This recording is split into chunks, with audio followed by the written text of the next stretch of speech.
science story, huh?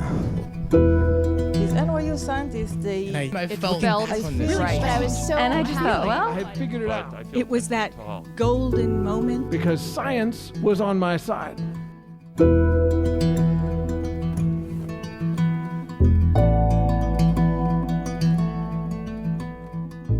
Hello, everyone. Welcome to the Story Collider, where we bring you true personal stories about science. We are your hosts, Erin Barker and Liz Neely. And this week, we're presenting stories about leaving home. This is something you and I have both done a fair bit, Erin, yeah? How many times have you moved? I haven't moved that many times, but I've had intense, extreme moves. Gone from West Virginia and Ohio to the UK and then back and then to New York. So culturally different places. Right. I mean, I had a little bit of that culture shock too. I was in Iceland and then Germany and then to Ohio myself. I think I've counted 18 different moves between states and cities and then lots of moves within. Wow. It's a little overwhelming. But I was digging because I was thinking, I wonder if you and I are true outliers on this. And I found a new study that's come out recently about Americans, so this is for the US, how many of them move. Turns out it's dropped a whole lot. That's surprising. Yeah, I thought it would be more, right? But they said in 1985, roughly 20% of U.S. residents had moved within that year. Here we are, 30 years later, in 2018, only about 10% of Americans have done so. And it turns out this is the lowest level of moving since 1948, when the census first started collecting this data. Whoa.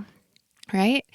And what I think is really cool is they were actively distinguishing between people who are mobile, so people who move like us, but then also for those who aren't moving, are they staying because they're deeply rooted and they love their community and want to stay close to friends and families, or are they stuck, right? So which one is it today? Are people stuck or do they just love where they're at? It varies from community to community a lot. But the one thing that seems to be consistent, and this isn't surprising, is that people most strongly value being closely connected to family and friends. And in fact, so the way that they do this, because they're economists, right, is they're looking at what's called non-pecuniary costs, which means non-monetary things, and how much basically you would have to offer someone in order to make them move, because moves are exhausting and hard for lots of reasons.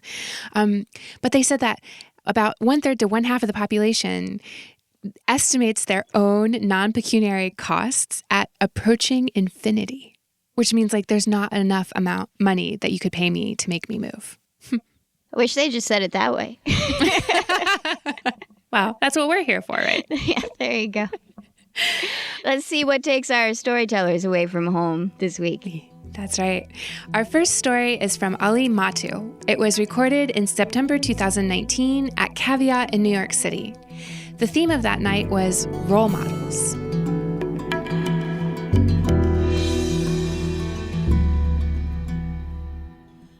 Back in 2008, I was a PhD student getting my PhD in clinical psychology down in Washington, D.C.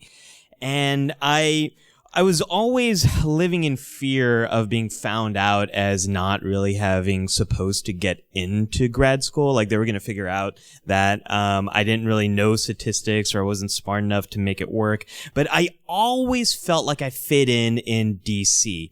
I would ride the subway and just feel so at home looking at everyone else reading their white papers, their policy briefs, reading talking points about Congressional Hill visits. DC is a very nerdy city, and I knew I was a big nerd, and I just felt so at home there. And my favorite thing to do in DC was have Chinese dinner with my girlfriend, Nguyen. The two of us were high school sweethearts. We met in high school in California, and we sort of both worked our way to the East Coast, and every Friday we'd get together. And so I'm taking the subway up and enjoying everyone reading their white papers as I'm reading my academic journal articles. And I arrive at Hunan Manor. It's this gigantic Chinese restaurant. It's beautiful inside. There are these gigantic aquariums. They have koi pond inside the restaurant. And the smell of the sizzling pans just always made me feel so comfortable. And so my girlfriend and I, New Ann, she sits across and I sit down. I say, "How was your week?" And she says, "I got laid off." And I go, "Oh, I'm sorry. What happened?" And she goes, "It doesn't matter." And I go, "Okay, yeah, no, I mean, you're going to find another job." She goes, "No, no, I'm not. I'm going to leave biomedical engineering." And I go, "Okay, so this thing you studied for like 6 years, you're just going to leave it?" And she goes, "Yeah, I don't like it anymore." I go, "Okay, what are you going to do?" And she goes, "I don't know." And I'm like, "Okay. This is making me getting my PhD very panicked here. You're supposed to go to school and then do that thing." She goes, "I don't know what I'm going to do, but I do know I'm going to move to New York City." And I go, "Okay." And I lean in, I grab her hand, and I say, "As soon as I can, baby, I'm moving up there with you." And she smiles. We have our dinner. What she doesn't realize is inside, I am panicking.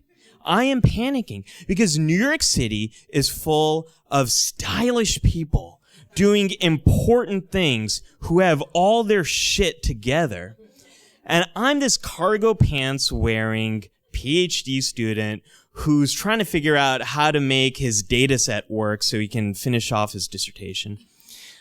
I don't tell her any of those things. She moves up to New York, and I've got about 2 more years of coursework before I can leave the city. So I bury that panic deep inside. Now that New Ann is gone, the thing I look forward to most in DC is hanging out with my roommate at home. His name is Lowen Baumgarten. I've known him since 4th grade. Apparently, I have a very small group of people who I know for many years, and I just stick with them. But I've known him for a long time. And we live in this townhouse in Washington, D.C. And I live in the 3rd floor, which is actually a converted attic. I barely even fit inside. There's only very small, corners of the room I fit in because it's a slanted roof. But I wanted that room so badly because when I saw it, I was like, I have wanted to live in this kind of room ever since I watched Growing Pains and Mike Sievers had that waterbed in this converted attic. This is that ultimate 80s older brother sitcom room, and I'm taking it. So I would live there, and my buddy Lowen, he would knock on the door, and I'd be like, "Yeah," and then he'd sort of walk up, and the stairs are in the middle of the room, and he would emerge. And we would hang out and we would talk late into the night about everything, about politics and PR, because that's what he did, and psychology and mental health, because that's what I did. And then most of our conversations came back to Star Trek, because we were both big Trekkies. And in 2009, J.J. Abrams rebooted Star Trek. He made this new film, and we spent so much time debating it, talking about it. Is it good for the franchise? Is it bad? What about the fan reaction? Is it a parallel universe? Or did they change the Prime universe? And now all of Star Trek is undone? What does that mean for my DVD collection downstairs? I don't know. So we debated all this stuff. We ultimately came down on this is good for the franchise. That was my perspective. It needed a refresh. And Lowen's perspective was, J.J. Abrams basically just made his version of a Star Wars film, but that's totally fine because they're never going to make another Star Wars movie. Eventually, I worked up the guts to tell Lowen about my panic about moving to New York. It was 2010. I was finishing my coursework. I was going to have to make that jump this year. I tell him about it, and Lowen's lived in New York City for a summer, so he's got some experience with this place. And he thinks about it in his Lowen way. You can almost see the neurons firing in his head as he's thinking. And he goes, the thing you gotta remember about New York is Seinfeld. Just think about Seinfeld, man. Cause New York City is so big, it's got enough room for all those cast of characters. All those people can fit in New York City. So I'm sure you can too. So he walks downstairs, and it actually made me feel better because I started thinking about George Costanza. My very first cell phone that I ever had, the voicemail for it was the George Costanza answering machine message. You guys remember this? The do, believe it or not, George isn't at home, so leave a message at the beep. That was my voicemail. Like, I didn't even change it to, like, Ali Mattu is not at home. I just let it play George Costanza. It must have been really confusing for people who didn't know me. But I love George Costanza. And I thought about George and how anxious he was and how not cool he was. And he somehow made it work in New York. So if he could make it work, then Ali Mattu could make it work. I move up to New York in 2010, the summer of 2010. I move into a 400 square foot studio next to a power plant.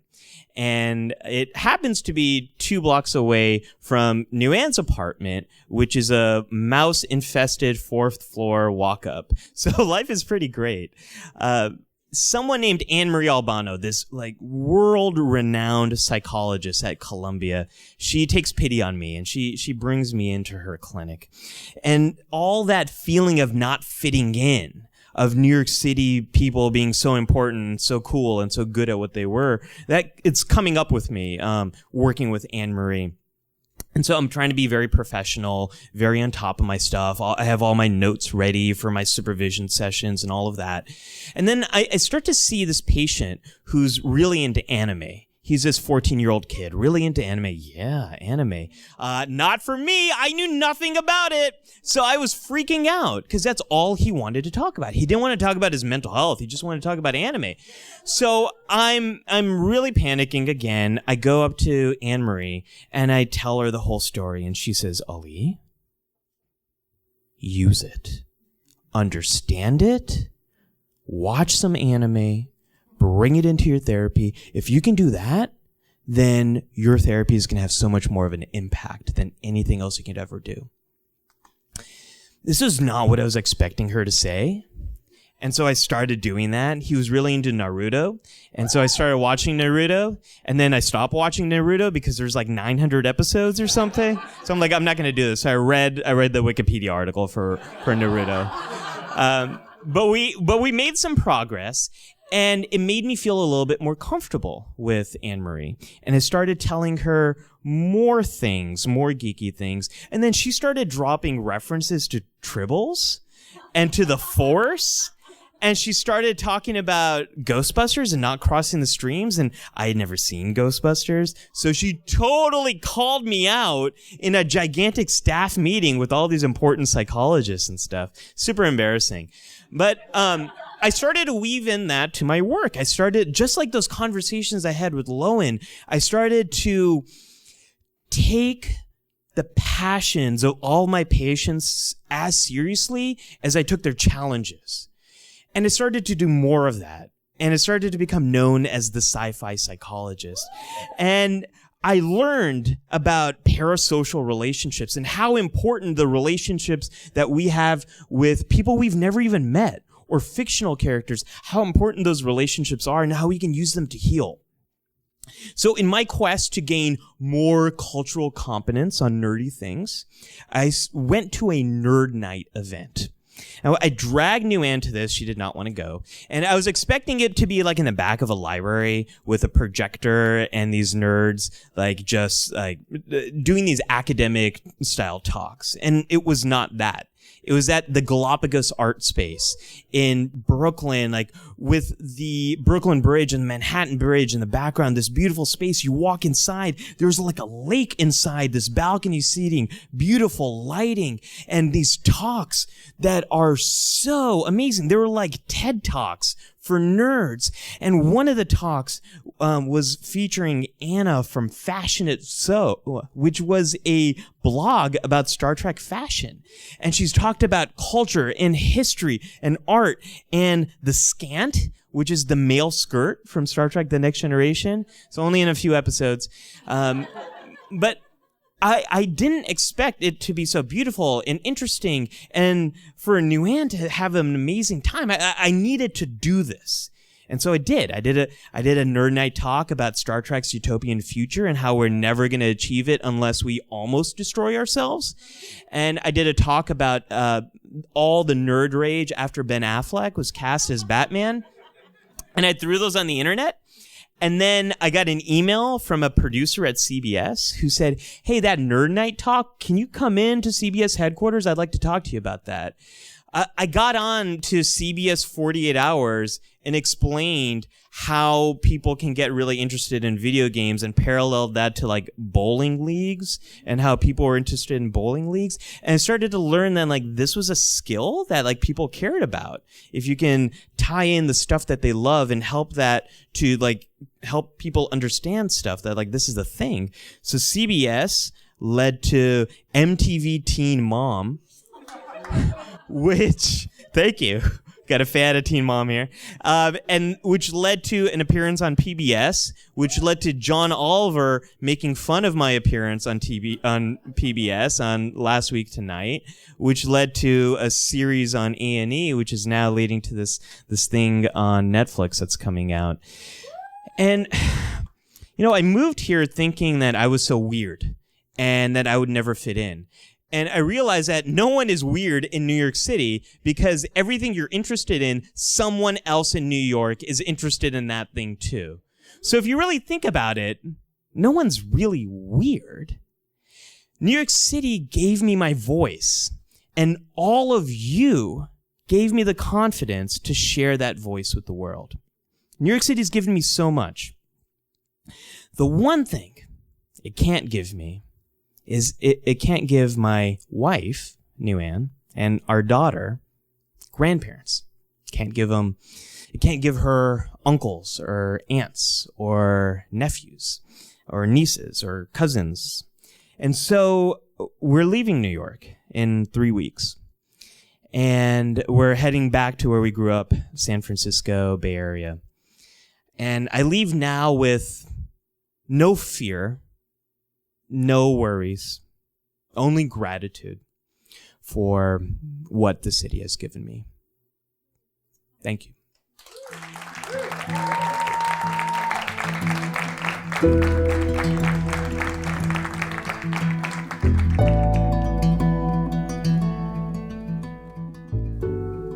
That was Ali Mattu.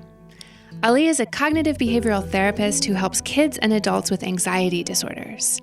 Through his YouTube channel, The Psych Show, which you definitely should check out, Ali teaches a global audience how to use psychological science to achieve our goals.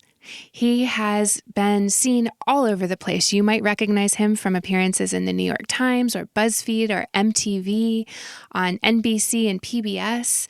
And he has had the honor of being referenced and definitely not made fun of on HBO's Last Week Tonight with John Oliver. Important distinction. Yep. Ali is a licensed clinical psychologist, and he is currently serving on the Story Collider Board of Directors. Yay. He also creates curriculum for the Pop Culture Hero Coalition and has served in a variety of leadership roles with the American Psychological Association. You may remember Ali from our behind-the-scenes bonus episode about stage fright a few weeks ago. If you haven't, check it out. It's so helpful. Very helpful. And if you loved that, you can subscribe at patreon.com/The Story Collider and hear a new bonus behind-the-scenes episode every month. This month, we have a new one coming up really soon from author Matthew Dix, where we discuss brainstorming story ideas. It is so helpful and exciting for me to listen to and to talk about and to encourage you to hear. But I think we should go to our next story. What's the best way to learn a new language? Immersion. But sometimes that's not in the cards. But you can still learn a language the second best way, and that's with Babbel. Now, I might only be 1 week into learning German with Babbel, but I'm so excited to start being able to speak German with my mom. With Babbel, you can learn everything you need to have real-world conversations, and all it takes is just 10 minutes a day. One study found that using Babbel for 15 hours is equivalent to a full semester at college, which is bonkers. But Babbel is conversation-based learning with science-backed cognitive tools like spaced repetition and interactive lessons created by real language teachers and voiced by real native speakers. So here's a special limited time deal for our listeners. Right now, get up to 60% off your Babbel subscription, but only for our listeners at babbel.com/story. Get up to 60% off at babbel.com/story. Spelled BABBEL.com/story. Rules and restrictions may apply. All right. Our next story today is from Arlo Pérez Esquivel. It was recorded in October 2019 at the Oberon Theater in Boston. The theme that night was unscripted.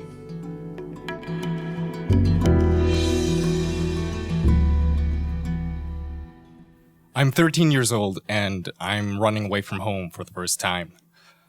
I'm walking down one of the main streets of my hometown in Michoacán, Mexico, and my only plan is to put as much distance between my father and myself as I possibly can, and the only thing running through my mind is the argument we just had a couple of hours ago.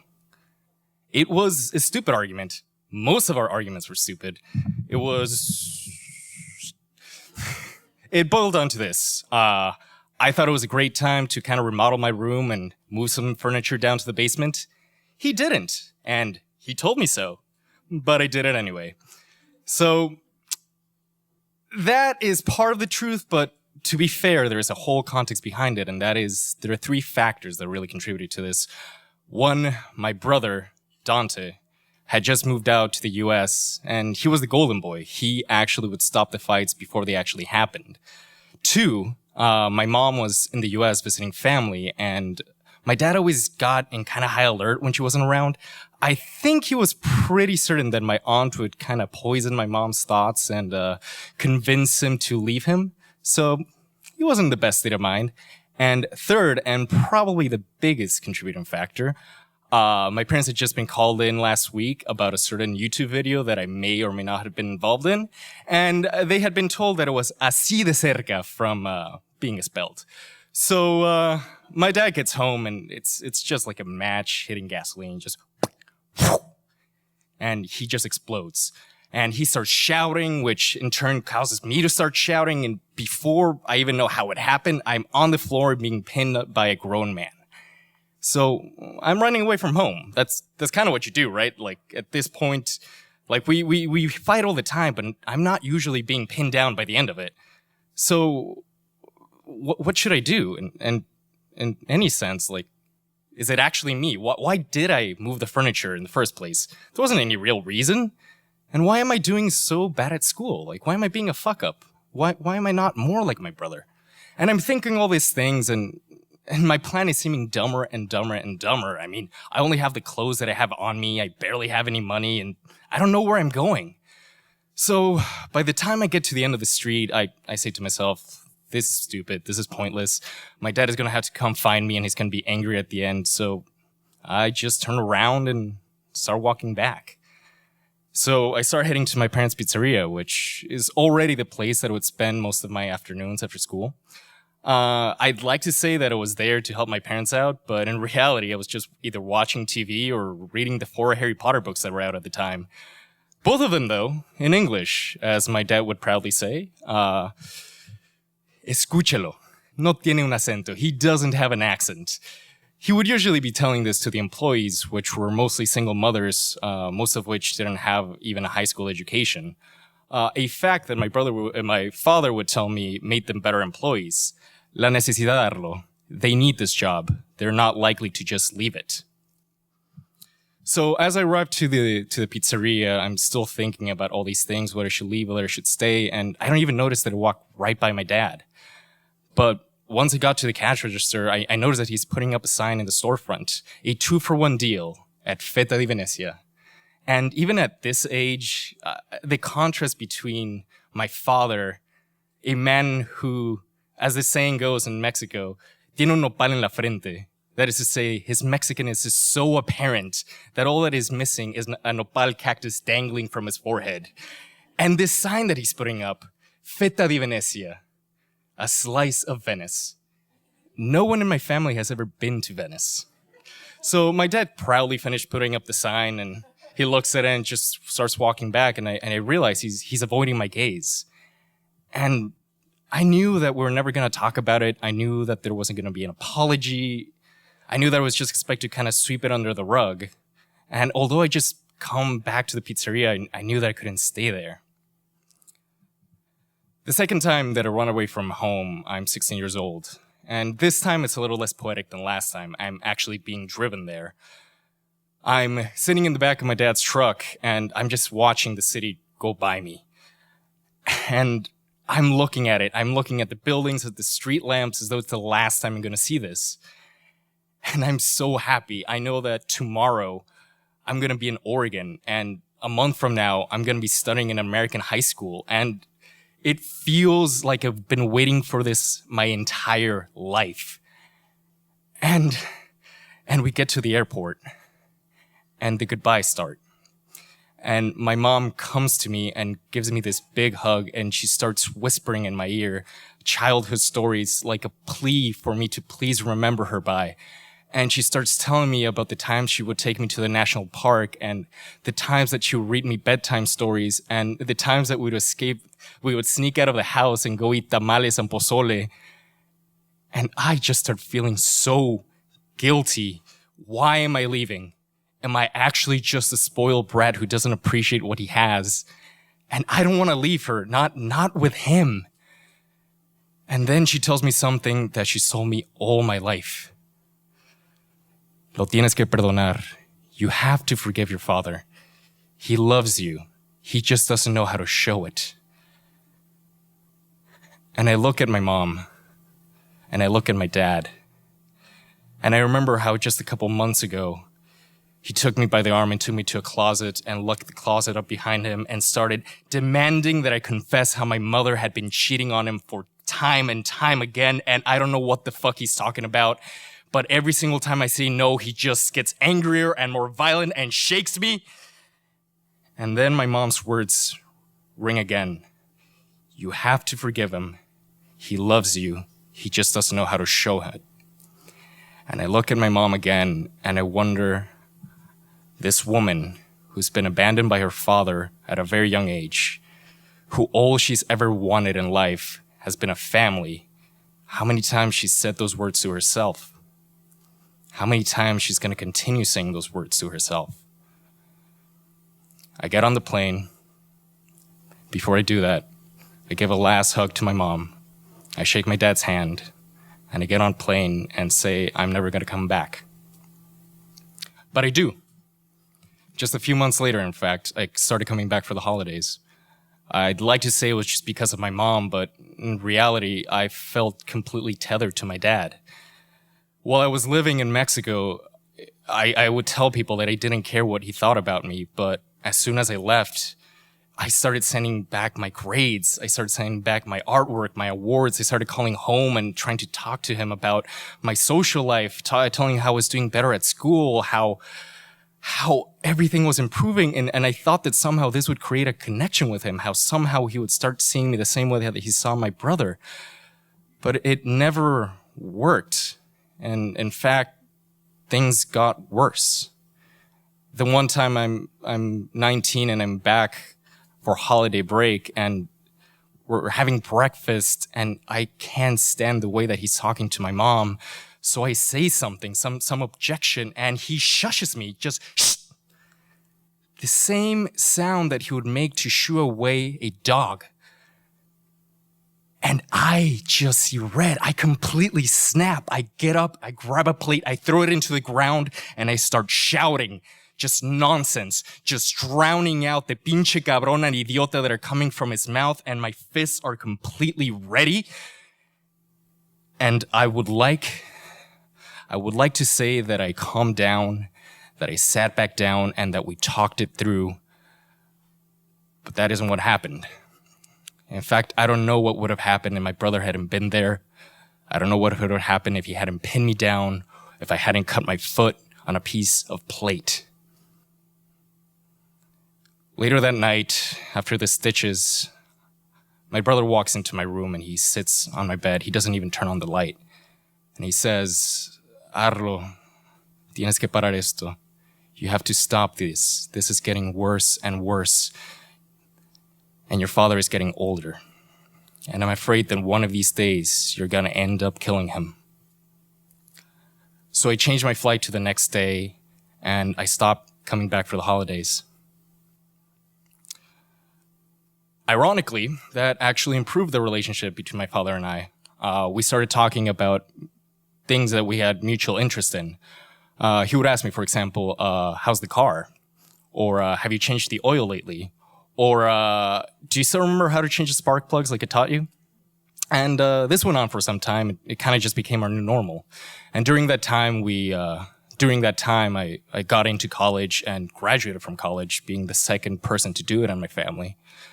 At 25, I got a job at a place that I actually cared about, a job that I was actually passionate about. I got to help make documentaries to teach people science, and that is incredible. And in that job, I got an opportunity of a lifetime. Last June, I was told that I was going to Antarctica. And I couldn't even believe it. And in one of those rare instances in which reality surpasses expectation, just a month later, I found myself standing in the middle of a frozen lake with these incredible, massive mountains all around me. And in front of me, this beautiful blue glacier that is bleeding red, actually oozing this red fluid. And we just got on break after interviewing the scientists who explained to us what is going on with this glacier. And I feel overwhelmed, and I feel that I need to tell someone, to talk about them about this experience. So I get the Iridium phone, a phone that you could call anywhere using satellite reception.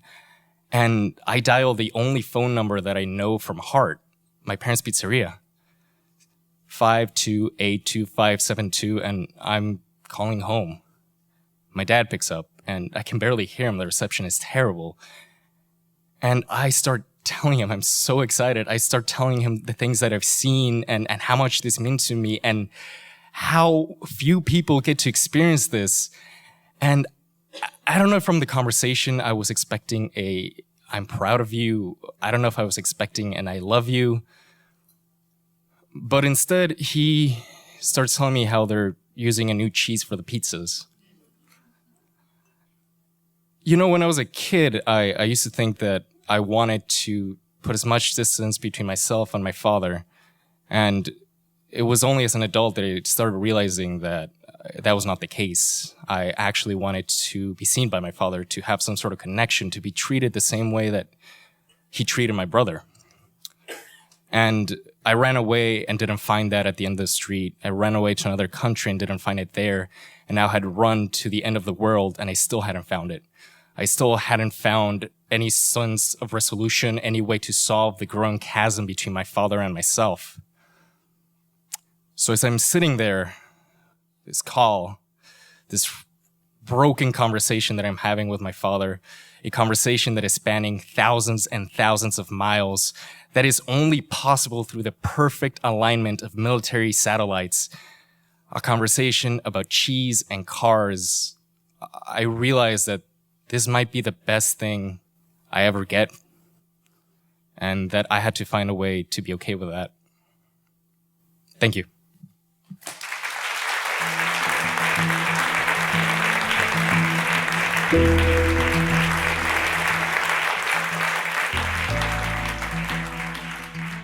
That was Arlo Pérez Esquivel. Arlo was raised in Mexico until the age of 16 when he left for the United States. There, he moved across multiple states and lived in the homes of different friends and relatives in order to finish his education. During this constant movement, Arlo developed a passion for street photography. His work attempts to investigate the sense of place by capturing people, their environment, and the relationship between the two. He is now a digital associate producer for Nova on PBS, which is where he met our Boston producers, Ari and Katie. And he is currently working on a 10-part digital series on how life and science are done in Antarctica. The Story Collider is grateful to Ali and to Arlo, and we're grateful for the support of Science Sandbox, a Simons Foundation initiative dedicated to engaging everyone with the process of science. Story Collider is led by me, Artistic Director Erin Barker. And me, Executive Director Liz Neely, with help from Deputy Director Nissa Greenberg, Operations Manager Lindsay Cooper, and the rest of our amazing team. The stories featured in today's podcast were from shows produced by me, Erin Barker, Gastor Almonte, Catherine J. Wu, and Ari Daniel. The podcast is edited by our podcast team, including Zoe Saunders, Jun Chen, and Gwen Hogan. The theme music is by Ghost. Special thanks to Caveat and Oberon for hosting these shows. And to everyone out there who's left home, leaving home, or building their home wherever that might be.